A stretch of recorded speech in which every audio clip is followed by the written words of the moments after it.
Ahoj, dobrý den, vítejte u nové epizody podcastu Medicína srdcem. Dnes s Terezí Zelenkovou, se studentkou Lékařské fakulty v Plzni. Mým dnešním hostem je po delší době studentka a to je Světla Chaloupková. Ahoj Světlo. Ahoj Terezko, děkuji za pozvání. Já moc děkuji, že jsi přijala moje pozvání. My jsme na tebe dostali tip takový. Já to prozradím hnedka na začátku. Naši posluchači nám dávali na Instagramu tipy, že by si rádi poslechli nějaký příběh třeba studentky, která je zároveň maminkou. Takže hnedka takhle i na úvod prozrazuji téma našeho podcastu, naší epizody. Protože ty nejsi teda jen tak obyčejná studentka, zároveň jsi maminka a zároveň máš ještě už jednu vysokou školu vystudovanou. Ano. Proto bych se tě hnedka na úvod chtěla zeptat, co jsi vlastně vystudovala, protože jsi bakalářka. Tak jak to vlastně vzniklo, že jsi vystudovala jednu vysokou školu a pak ses rozhodla ještě přejít na medicínu? Tak já jsem se vlastně hlásila už po střední škole, po gymnáziu na medicínu a nedostala jsem se. Tak jsem si říkala, že to tak prostě má být, tak jsem šla na tu alternativu, což bylo biomedicínské inženýrství. Je to normálně ČVUT, obor biomedicínský technik. A v druháku jsem tak nějak jako zjistila, že to jako není pro mě. Tak jsem se rozhodla, že to pak zkusím znovu. Ale vlastně kvůli tomu, aby mi nepropadly roky jakoby ke studiu, tak jsem si řekla, že už to dodělám, takže že už to dodělám, přesně tak. Takže jsem bakalář a po bakaláři jsem šla vlastně rovnou hned do prváku, jsem na medicínu. No a budeš se chtít věnovat teda medicíně nebo potom biomedicínskému inženýrství nebo něčemu podobnému? Určitě medicíně. To jsem fakt jako od toho druháku na tom bakaláři věděla, že jako to není pro mě a táhne mě to prostě k té medicíně určitě víc. No. No jaké byly potom pro tebe ty začátky? Protože všem nám je jasný, že každá vysoká škola má svá specifika, medicína je taky těžší možná než třeba jiné vysoké školy. Jaké to pro tebe bylo v prváku? Určitě je to jako diametrálně jiný.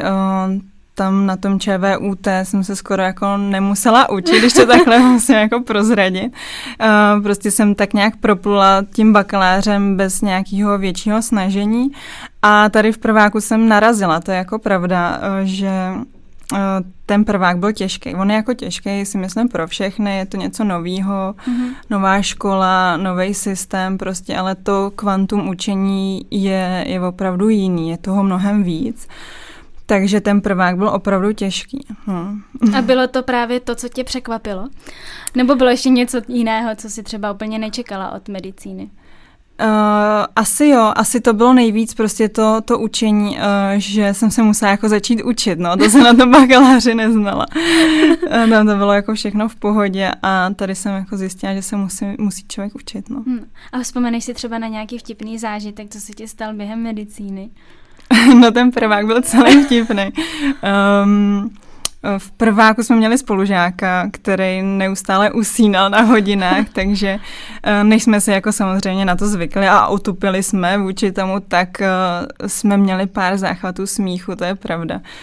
Když vlastně jako sedí v první řadě a vyučující ho vidí, no, tak to jsme se nasmáli jako hodně.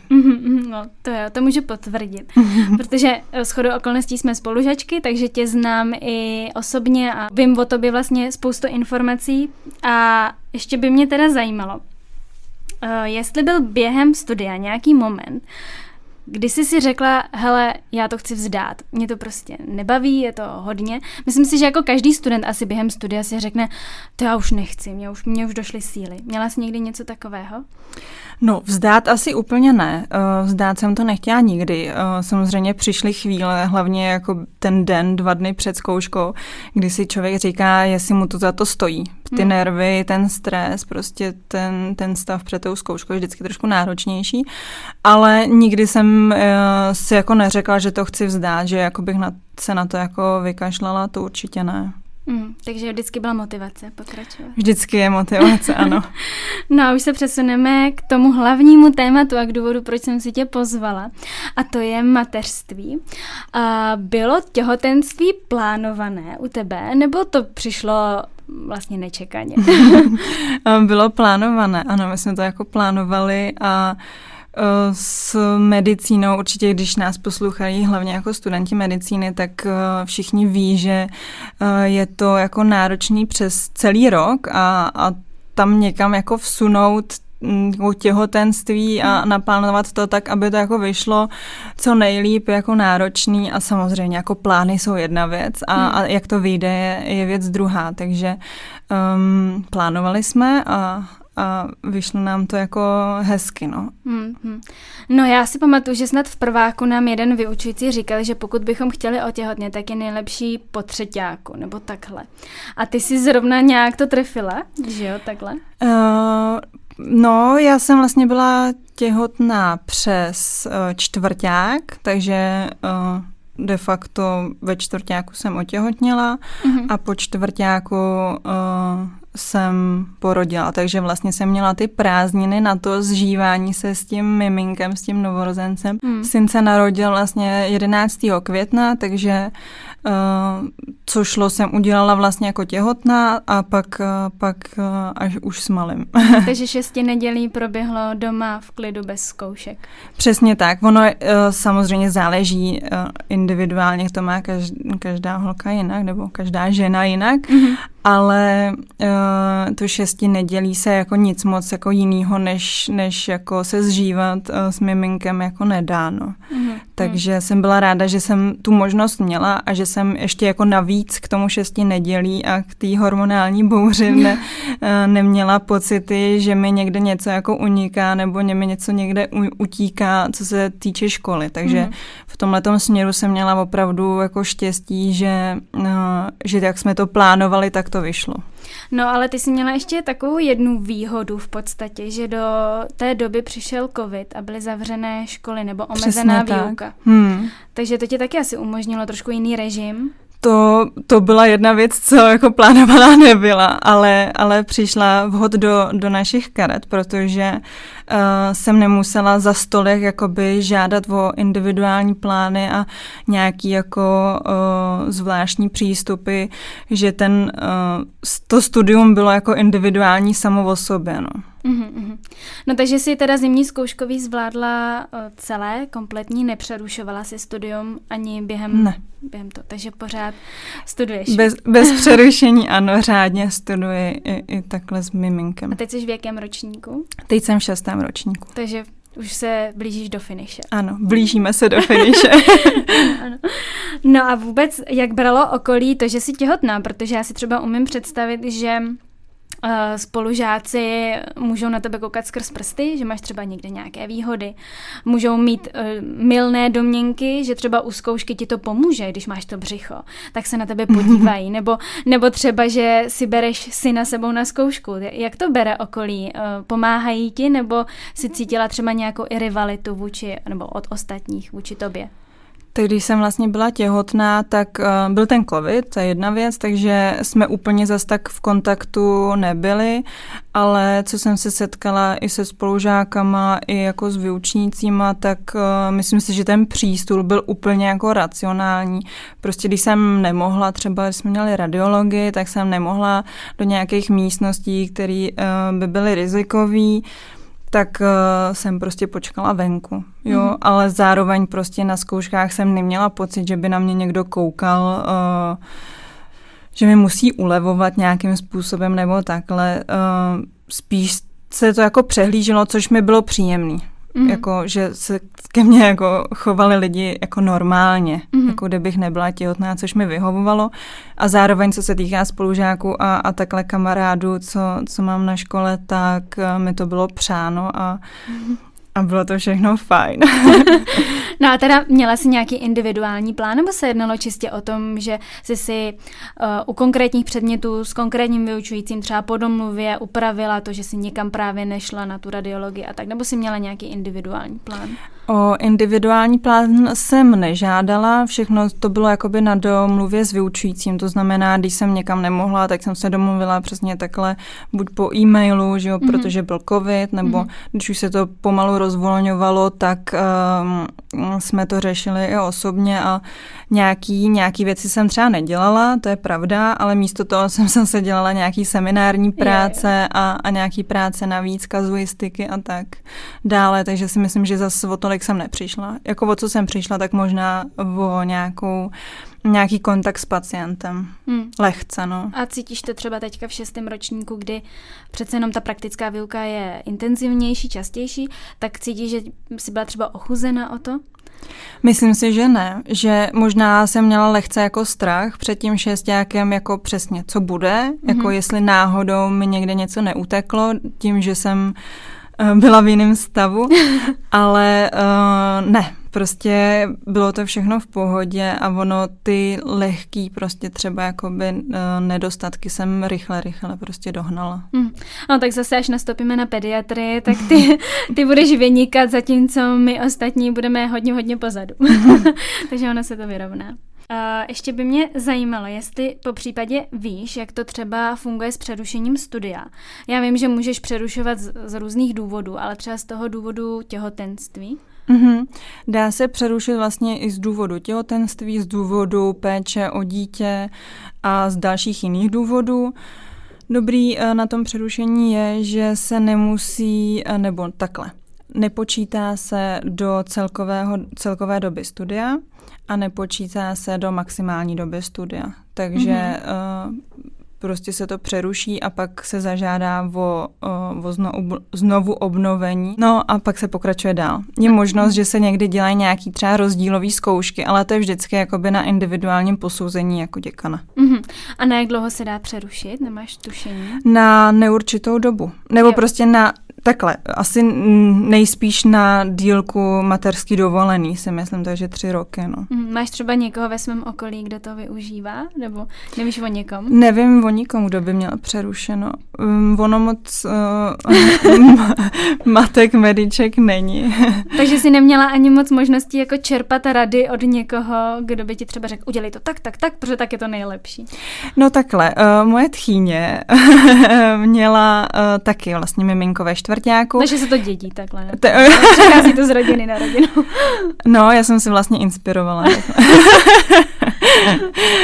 No a vlastně záleží, prostě ne vždycky to vyjde tak, jak si to člověk plánuje, ale my jsme měli opravdu to velký štěstí, že to takhle vyšlo, takže jsem měla tu možnost pokračovat bez přerušení a myslím si, a jsem ráda, jsem za to vděčná. No teďka, když jsme se bavili o té inspiraci, tak spousta maminek, mediček si zakládá instagramové účty. Jmenují se tam různým způsobem, od máma medička a medička s dítětem a podobně. A napadlo tě něco takového, že bys třeba založila účet, kde by si sdílela ty svoje poznatky? No upřímně asi ne, protože nejsem úplně ten typ, co by se jako svěřoval světu s tím, jak probíhá můj život, takže v tomhle asi ne. Jako ráda poradím všem, ale že bych to dávala někam na sociální sítě, to asi není můj případ. Ale sleduješ nějaké takové profily? Sleduju a ráda. Baví tě to. Jo, baví mě to. Že v tom člověk není sám. Takže máš tu podporu zvenčí. No, my jsme tak jako letem světem probrali to období, kdy jsi byla těhotná. Mohla bys ještě nějak zrekapitulovat teda, které zkoušky jsi absolvovala jako těhotná a jestli třeba já nevím, měla jsi nějaký trošku jinak uspůsobený to zkouškový období, nebo jak jsi to vůbec rozvrhla? Zkoušku jsem měla klasicky jako všichni. Jako těhotná jsem šla vlastně na víc zkoušek. První zkoušku, co jsem absolvovala, už to bylo v prvním trimestru, tak byla patofyziologie. To si pamatuju velmi dobře, protože jsem neustále odbíhala na toaletu kvůli nevolnostem, ale to mi bylo umožněno samozřejmě, jinak se během přípravy. Jo. to byl jakoby stres plus jako ta nevolnost, tak to bylo jako dohromady, ale to vím, že mi bylo umožněno, jako abych si odbíhala na záchod během přípravy. Samozřejmě jinak, jako student během přípravy na zkoušku jako nemůže chodit na toaletu. No a jinak farmakologii, v radiologii, to bylo všechno jako v normálním způsobu jako zkoušky. A v létě jsem vlastně stihla ještě soudní lékařství, to už jsem měla jako poměrně velký to břicho, a to už byla vlastně poslední, to bylo pár dní vlastně před porodem, poslední zkouška. Jako no a jak ses tam cítila? Jako nebylo ti už špatně třeba? Ne, v tu chvíli člověk jako fakt myslí jenom na tu zkoušku a chce to mít za sebou, takže to bylo jako v pohodě. Samozřejmě jako člověk je prostornější. No a potom tam je vlastně neurologie ještě v letním semestru, tak to jsi si dala až po porodu? Ano, neurologie, urologie, dermatovenerologie, to jsem všechno dělala už vlastně v letních prázdninách, už se synem. Takže ty termíny prostě jsou i v létě a jsou k dispozici. Klasicky i pro ostatní studenty během léta. Ono to bylo vlastně uspůsobené i k tomu covidu, že se prodlužovalo zkouškový, což mi vlastně taky přišlo vhod. A dělala jsem zkoušky přes celé léto, ano.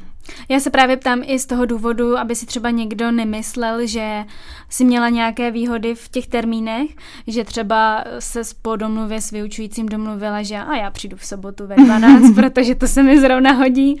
Ne, měla jsi to prostě řádně. Ne, já takhle můžu jako obecně říct, že jsem jako neměla výhodu v ničem jako zásadním. No ono si právě spousta lidí myslí, že se toho třeba zneužívá právě, tak bych to chtěla uvést na pravou míru. A mě by ještě zajímalo s tím stresem, jak jsi vlastně zmínila, kdy člověk je třeba ve stresu během toho zkouškového období a odbíhá třeba i během přípravy. Já si pamatuju, nebo mi tak bylo říkáváno, že otěhotnět během studia není úplně perfektní pro to dítě, protože student je ve velkém stresu a mohlo by to třeba ohrozit vývoj toho miminka. Nebála se z něčeho takového, že třeba když se budeš právě nervovat z těch zkoušek, že by to nějak mohlo ohrozit syna? Já jsem si zakázala se stresovat, takže jsem přistupovala, samozřejmě učila jsem se co nejvíc odpovědně, to šlo i jako vzhledem k těhotenské únavě, na kterou jsem trpěla, ale říkala jsem si, že to není to nejdůležitější v tu chvíli prostě, že důležitý jsou jiné věci přesně, abych byla jakoby víc v pohodě, nestresovala se tolik a samozřejmě jsem nepila kávu, žádný kofeinový jako nápoje. A do té doby jsi pila? Do té doby jsem právě pila. Jako k učení káva, ano, těsně před zkouškou i občas Red Bully. Takže to je ono. Ale hlavně v tom prvním trimestru jsem se jako zakládala na tom, aby jsem se nestresovala tolik. Proto všechny zkoušky jsem vlastně udělala i jako řádně, v pohodě, ale bez stresu a zároveň prostě pak jako zpětně člověk zjistí, že ten stres jako není úplně jako platnej, k té zkoušce. No a vzala jsi někdy syna na zkoušku? No, nevzala. Já mám jako fakt štěstí, že mám i moji maminku, i vlastně tchýni, takže jako synovo babičky jsou jako k dispozici v obě, tak hlídají a teď vlastně synově je 1,5 roku v tuhletu chvíli. A už bych ho asi na zkoušku nevzala, protože on je opravdu velmi aktivní dítě a strašně jako se musí hlídat, aby si neublížil a zároveň, aby něco nezničil. Což když si jako představím před zkouškou jako v nervozitě ještě hlídat, prostě aby bylo takhle z tohohle směru jako všechno v pořádku, tak si to nedokážu představit. Ani na výuku teda? Ani na výuku, no. My to máme takhle jako pokrytý, že opravdu hlídají babičky nebo manžel nebo prostě takhle rodina. Chůvu nemáme, to jsem nechtěla, no. No a teda asi možná nejdůležitější otázka je teda sakra, jak to zvládáš, protože pro nás, pro ostatní je možná náročný jenom vůbec studovat a ty k tomu zastáváš mnoho rolí, nejenom mateřství, ale ještě máš práci, takže funguješ na mnoha rolích. Jak to vůbec zvládáš, jak si třeba organizuješ čas? No, takhle subjektivně mi přijde, že jako nezvládám, protože ty pocity jako ve mně jsou jako různý, jo. Když se musím učit, tak mám furt pocit, jako že mi uniká ten čas s tím synem. Zase, když jsem se synem, tak mám pocit, že mi jako uniká ten čas, který bych měla věnovat jako studiu. Takže jako ve mně se to určitě jako hodně takhle jako bije. Ale vždycky jako dělám to, co je v tu chvíli prostě nejdůležitější, to znamená před zkouškou věnuju se hodně tomu studiu, pak zase v nějakém volnějším období, kdy prostě nejsou ty zkoušky, je tam prostor trávit víc času prostě se synem, tak trávím víc času se synem. A v mezičase se věnu ještě práci, ano. No a jak je na tom vlastně syn? Jako dokáže si, nebo není na tobě závislý? Dokáže být třeba i s cizími lidmi, nemá s tím problém? Nebo vyloženě, když ho ráno opouštíš, tak křičí, aby si s ním zůstala celý den? Není fixovaný. To je výhoda asi. Je to výhoda a zároveň mi to trhá srdce. Ale není. On je zvyklý na širokou rodinu, to znamená opravdu na babičky s dědou a takhle a už od narození. Takže jemu je jedno, s kým je. Hlavně, že je s rodinou, takže když já ráno odcházím do školy a manžel do práce, tak nám zamává a čau, mámo. Přesně tak to probíhá, ano. Bez nadsázky. No a mohla by si teda, když už jsme u toho shrnout vlastně, jak ten tvůj den vypadá, jak začíná, jak končí? Teď, když máme vlastně školu, tak jsme na stáži v nemocnicích, tak ráno klasicky do nemocnice. To, kdy nás pouští, je individuální, někdy prostě v 11, někdy jsme tam do 3. Do té doby prostě hlídá babička, manžel, kdo zrovna má čas. A pak se snažím to odpoledne trávit se synem. Hrát si s ním, prostě trošku vypustit tu školu z hlavy a věnovat se jemu. A máme to štěstí, že syn usíná poměrně brzo, takže třeba kolem 7 už spí. No, tak rychle poklidit, dát do pucu hračky, domácnost a pak je ten čas pro mě, pro studium, pro práci, pro rodinu, jakoby pro manžela a tak, takže pak prostě to je každý večer jiný. Když se musím učit, tak se učím po večerech a když zrovna jako nemám pocit, že se musím učit, tak občas si kouknem na film, jako to jako nejsem úplně tak striktně jako výkonní, to ne, člověk se musí trošku odpočinout. U té medicíny to je obzvlášť potřeba. To je pravda. No a jak to bere vůbec rodina? Jako, já to z toho chápu, že ti pomáhají hodně, že ti pomáhají rádi. Měla jsi třeba někdy pocit, kdy, já vím, že asi to nechceš třeba úplně otevírat, přece jenom poslouchají nás cizí lidi, ale měla jsi někdy pocit, že jim třeba máš co dlužit, nebo že oni se obětují tady pro tebe a vlastně ty si tady studuješ medicínu? Neustále. Jako 24/7 mám pocit, že jako jsem někomu dlužná a že jsem vděčná a vlastně prostě světlo nestěžuj si, prostě makej, protože ti tady všichni pomáhají a jo, je to jako náročný, ten tlak tam je. A zároveň prostě celá rodina jako si namiluje, takže oni to tak určitě nevnímají, to je prostě můj subjektivní pocit. No. A třeba teďka vlastně máš po první státnici, po chirurgii. Jak ses připravovala na tu státnici? Hlavně teda v těch finálních okamžicích. No, tak během stáže jsem se snažila tak nějak jako dělat po večerech a ve finále, kdy jsme už měli jako studijní volno, tak ten týden jsem poslala syna k babičce. Na prázdniny. A intenzivně jsem se učila a snažila jsem se prostě dohnat a dotáhnout to, co bylo potřeba ještě před tou zkouškou. A úspěšně si ji zvládla. Ano, obě jsme úspěšně udělali státnici. Ano. A teďka máš co? Co máš teďka za blok? Teďka máme internu, což je jako fajn předmět, hodně komplexní A zatím to vypadá, že budeme chodit domů v 11. Takže budu mít víc času si hrát se synem odpoledne. A já tě teď tady držím. Už je tady 12:30. Ale já ráda. Ráda se podělíš. No a když by ses třeba podívala takhle zpětně, udělala bys něco jinak? Naplánovala bys to třeba trošku jinak? Nebo bys třeba využila toho přerušení studia?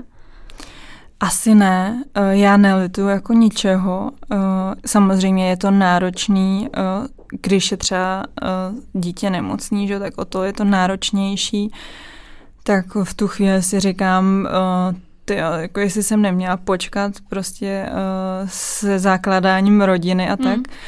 Ale ve finále prostě ne, bylo to skvělé rozhodnutí, vůbec bych na ničem nic neměnila. No a změnil se ti potom třeba pohled na medicínu, protože já třeba vím, že maminky, doktorky potom jinak vnímají tu práci lékaře. Najednou vidí, jak v té čekárně jsou ty lidi třeba nerudní, nervózní, vidí to z těch obou pohledů. Změnil se ti třeba takhle ten pohled? Změnil se mi asi pohled v tom, že mám větší strach o rodinu, o syna samozřejmě, ale i o sebe. Jo, je to takový, člověk ví, co se může všechno stát. Já jsem jako v těhotenství se učila patologii a patofyziologii. To nechceš. Takže jako to byl strach jako extrémní už během toho těhotenství a ten strach se jako furt zvětšuje.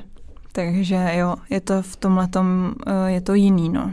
Takže jsi si hned všímala jakýchkoliv anomálí, niancí, že trošku otáčí hlavičku na jednu stranu a pozor, to může být tohle.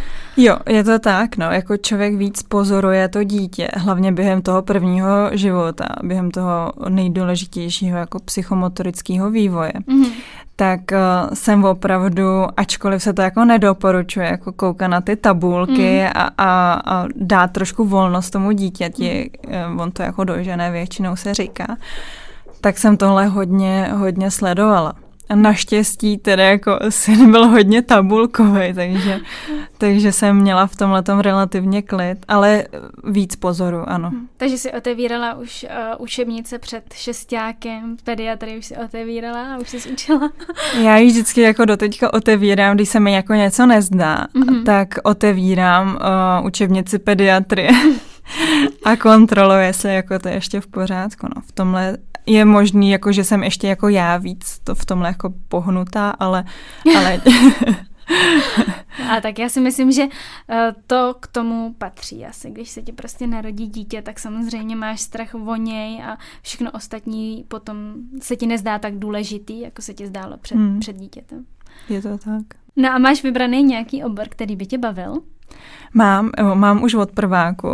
Chtěla bych dělat dermatovenerologii. A zatím mě to drží, tak snad to bude všechno podle plánu. A chtěla bys si zůstat tady v Plzni? Chtěla bych zůstat v Plzni, ano. A jak to potom plánuješ třeba po studiu, jestli si dáš prázdniny, konečně tu mateřskou dovolenou, o kterou si byla teda ochuzena, anebo nastoupíš rovnou do práce a do režimu? Ráda bych rovnou do práce. Synovi budou 2 roky, tak přemýšlím o nějaký školce, kde mě ho vezmu od 2 let. A on má hrozně rád děti a rád si s dětma hraje, takže si myslím, že i on bude rád. A ráda bych začala už pracovat. A možná taková otázka, která by se neměla dávat a ženy to nenávidí, hlavně ženy, které už mají po jednom dítěti. Kdy bude druhý? Ne, jako ptám se spíš z toho důvodu, jestli tě to náhodou tolik nevyčerpalo, že jsi si řekla, hele, prostě já chci voraz a teď prostě dlouhou dobu žádný druhý dítě nechci, anebo jak to vnímáš?